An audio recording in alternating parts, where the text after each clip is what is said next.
the end of May, I was carjacked in Minneapolis. I own a commercial contracting company, and we were working, I'm not going to give the location, somewhere in Minneapolis. And I was coming out of the building. We were working. We knew all along this spot was terrible. It's off East Lake Street in Minneapolis. They were selling drugs, prostitutes, broad daylight, had card tables out, sitting in chairs. For the 3 weeks I was working there, they didn't do anything about it. I called the governor's office 3 times. Not one time did one cop car go down that street. Finally, something happened. My car got carjacked. And about 2 weeks before that, my car was stolen from my commercial property. I had a car that I'd been working on for years that was stolen. Nothing done about it. So I'm coming out of the building, get out of the parking lot. Sure enough, this group of about 40 people that have been sitting there for about a month that I've been working there, selling drugs, prostitutes, having sex in the dumpster, behind the dumpster in a cage thing there, and not one thing was done about it. I didn't see one cop the whole time. I called the governor's office. Nothing happened. I got carjacked. I sat there, I called my brother. He came and got me, and I said, wait a minute, I got my Ford app on my phone. So I pulled up my Ford app. I followed the guy. It took me 2.5 hours. I finally got him. My wallet, everything was stolen. He filled up my credit cards, sold all my tools in the back of my truck. Finally, we caught him at a pawn shop in New Hope. I seen him coming into my car. I got him to the ground. I tackled him to the ground. I got him in a headlock. He bit me. His blood got into my bloodstream. And not one person did anything about it except film me the whole time this thing happened. Finally, some lady come running back from about the 20 people watching this altercation happen, which nobody did nothing, called the cops, and the cops came. What did they do? They hauled him into an ambulance. And you want one? I said, no, I got to pay a deductible. I had to go, and it cost me thousands of dollars. I've had 2 vehicles stolen. The only reason I followed them is because I seen what happened in that building for 3 weeks.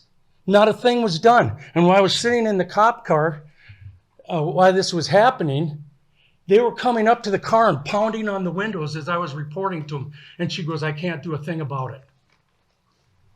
That's disgusting. And when a criminal keeps getting caught, what do? You wave her out farther. You're a known person there committing a crime in that area, so you're going to go out farther, farther, farther. So now they're coming out to Minnetonka. Because nothing, and I'm not blaming the cops. I get it. That's the worst job in the world right now. They get zero respect, but I just think that they're not doing nothing about it. I read in the paper last week, they're saying, oh, the crime's going down. Bull crap. I've been a contractor in Minneapolis. I've worked there for 38 years. It's horrific. I've had license plates stolen.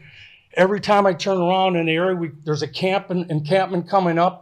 And the only time they'll clean that encampment up if something happens inside the encampment, like a shooting or a knifing or something some crime within the encampment.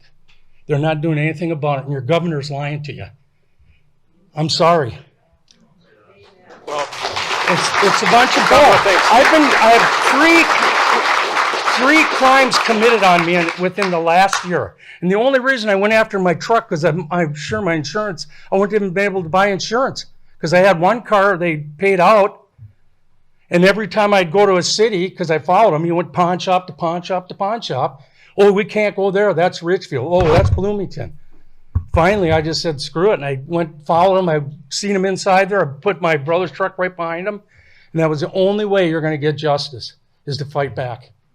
Well, thank you for your comments. You know, and I'm going to, a couple things. I did not get your name and your city. My name's Brian Anderson. I live in Minnetonka. Great, Brian, thank you. And then the other thing is, with all due respect to everyone, we don't applaud here. We try to maintain decorum because that's the way we do it in city council meetings. So I really respect your enthusiasm for some of the things that are said tonight, but let's just maintain our decorum, be respectful to everybody, and not intimidating to anybody. But thank you for coming forward. I appreciate it. Did you say they never charged him? Yeah, they never charged him. We had him. They arrested him. City New Hope. I called them 3 times. They wouldn't charge him.